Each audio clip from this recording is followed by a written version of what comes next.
Skull and Bones, also known as the Order, Order 322 or the Brotherhood of Death, is an undergraduate senior secret student society at Yale University in New Haven, Connecticut.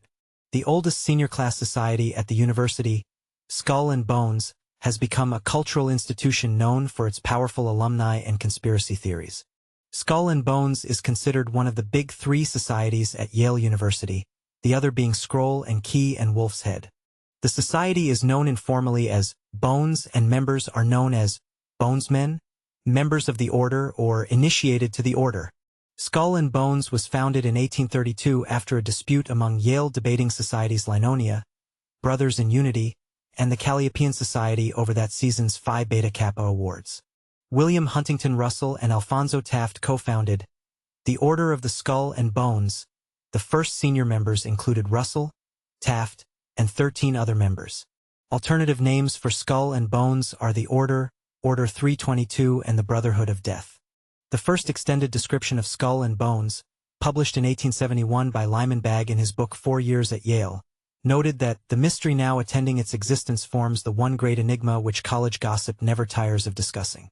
In a 1974 book, Brooks Mather Kelly attributed the interest in Yale senior societies to the fact that underclassmen members of then freshman, sophomore, and junior class societies returned to campus the following years and could share information about society rituals, while graduating seniors were, with their knowledge of such, at least a step removed from campus life. Since its founding, Skull and Bones annually selects 15 junior class members to join the society. Skull and Bones selects new members among students every spring as part of Yale University's Tap Day, and has done so since 1879. It taps those it views as campus leaders and other notable figures for its membership in the 1960s. Secret societies adapted in response to criticism for elitism and discrimination. Skull and Bones admitted its first black member in 1965, and the president of Yale's gay student organization in 1975. Yale became coeducational in 1969, prompting some other secret societies such as St. Anthony Hall to transition to co-ed membership, yet Skull and Bones remained fully male until 1992. The Bones class of 1971's attempt to tap women for membership was opposed by Bones alumni, who dubbed them the Bad Club and quashed their attempt. The issue, as it came to be called by Bonesmen, was debated for decades. The class of 1991 tapped 7 female members for membership in the next year's class, causing conflict with the Alumni Association. The trust changed the locks on the tomb, and the Bonesmen instead met in the Manuscript Society building. A mail-in vote by members decided 368,320 to permit women in the society, but a group of alumni led by William F. Buckley obtained a temporary restraining order to block the move, arguing that a formal change in bylaws was needed. Other alumni, such as John Kerry and R.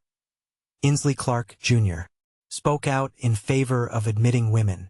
The dispute was highlighted on an editorial page of the New York Times. A second alumni vote, in October 1991, agreed to accept the class of 1992, and the lawsuit was dropped.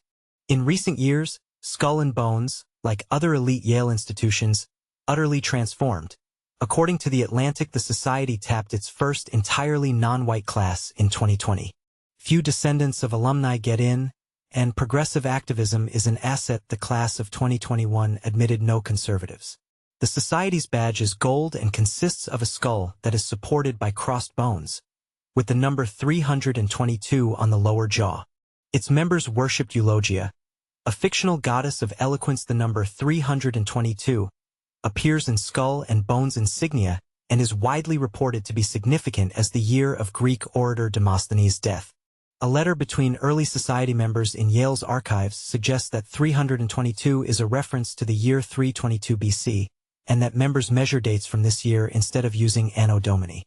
In 322 BC, the Lamian War ended with the death of Demosthenes, and Athenians were made to dissolve their government and establish a plutocratic system in its stead, whereby only those possessing 2,000 drachmas or more could remain citizens. Documents in the tomb have purportedly been found dated to Anno Demostheni. One legend is that the number represents founded in 32, second corps, referring to a first corps in an unknown German university. Another possible reference of 322 is the Freemasonic Lodge of Virtue and Silence number 322, in Suffolk, UK, signaling a fraternal but unspoken sponsorship between the two secret society organizations, regarding which silence is considered virtuous. Lodge 322 was founded in 1811, 21 years before the creation of the Skull and Bones Association in 1832. Skull and Bones has a reputation for stealing keepsakes from other Yale societies or campus buildings. Society members reportedly call the practice crooking and strive to outdo each other's crooks.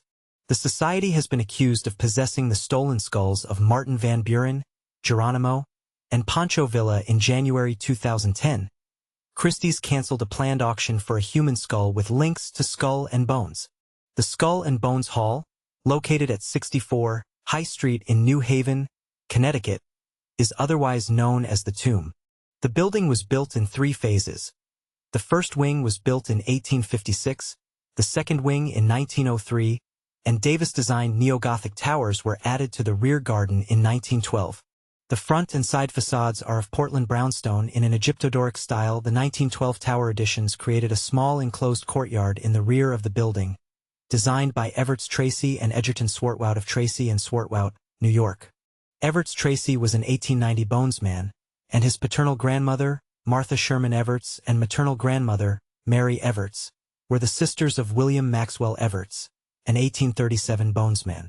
The architect was possibly Alexander Jackson Davis or Henry Austin. Architectural historian Patrick Pinnell includes an in-depth discussion of the dispute over the identity of the original architect in his 1999 Yale campus history. Pinnell speculates that the reuse of the Davis Towers in 1911 suggests Davis's role in the original building and, conversely, Austin was responsible for the architecturally similar brownstone Egyptian Revival Grove Street Cemetery gates, built in 1845. Pinnell also discusses the tomb's aesthetic place about its neighbors, including the Yale University Art Gallery. In the late 1990s, New Hampshire landscape architects Saucier and Flynn designed the wrought iron fence that surrounds a portion of the complex the Society owns and manages Deer Island, an island retreat on the St. Lawrence River, 44.359063 N75. 909345W. Alexandra Robbins, author of a book on Yale's secret societies, wrote, "The 40-acre retreat is intended to allow bonesmen to get together and rekindle old friendships. A century ago, the island sported tennis courts and its softball fields were surrounded by rhubarb plants and gooseberry bushes. Catboats waited on the lake. Stewards catered elegant meals." George W. Night of Eulogia. Bonesmen spend a week in the late summer getting to know each other at Deer Island. The Russell Trust Association is the business name of Skull and Bones Society. It was incorporated in 1856 by William Huntington Russell as president and Daniel Coit Gilman as treasurer. The association holds the society's assets, including its endowment and property, and oversees property upkeep.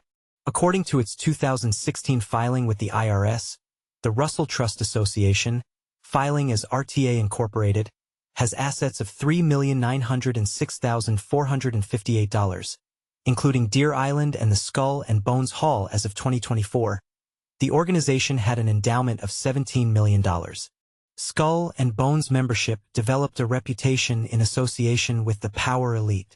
Regarding the qualifications for membership, Lanny Davis wrote in the 1968 Yale Yearbook, "If the society had a good year, this is what the ideal group will consist of: a football captain, a chairman of the Yale Daily News, a conspicuous radical, a whiff and puff, a swimming captain, a notorious drunk with a 94 average, a filmmaker, a political columnist, a religious group leader, a chairman of the lit, a foreigner, a ladies' man with 2 motorcycles, an ex-serviceman, a Negro if there are enough to go around, a guy nobody else in the group had heard of ever." Lanny Davis, quoted by Alexandra Robbins.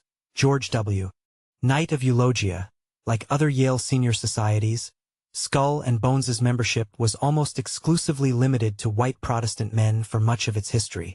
While Yale had exclusionary policies directed at particular ethnic and religious groups, the senior societies were even more exclusionary. While some Roman Catholics were able to join such groups, Jews were more often not. Some of these excluded groups eventually entered Skull and Bones using sports, through the society's practice of tapping standout athletes. Star football players tapped for Skull and Bones included the first Jewish player, Al Hesburgh, class of 1938, and African-American player, Levi Jackson, class of 1950. although Jackson declined the tap, instead electing to join Berzelius. Judith and Schiff, chief research archivist at the Yale University Library, has written, "The names of its members weren't kept secret. That was an innovation of the 1970s, but its meetings and practices were." While resourceful researchers could assemble member data from these sources, in 1985, Charlotte Thompson Iserbyt provided Anthony C. Sutton with rosters and records that had belonged to her father, a member of the organization. This membership information was kept privately for over 15 years, as Sutton feared that the photocopied pages could somehow identify the member who leaked it. He wrote a book on the group, America's Secret Establishment, an introduction to the Order of Skull and Bones. The information was finally reformatted as an appendix in the book Fleshing Out Skull and Bones, a compilation edited by Chris Milligan and published in 2003. Among prominent alumni are former presidents William Howard Taft, a founder's son, George H.W. Bush, and George W. Bush.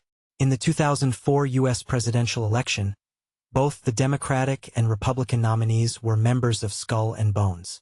When asked what it meant that both he and George W. Bush were Bonesmen, former presidential candidate John Kerry said, "Not much, because it's a secret."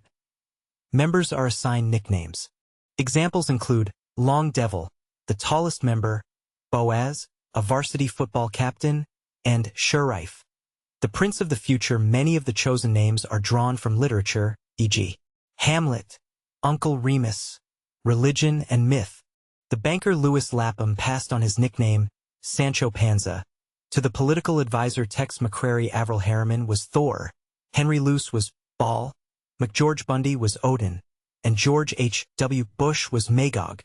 Skull and Bones is featured in books and movies which claim the society plays a role in a global conspiracy for world control. There have been rumors that Skull and Bones is a branch of the Illuminati or that Skull and Bones controls the CIA.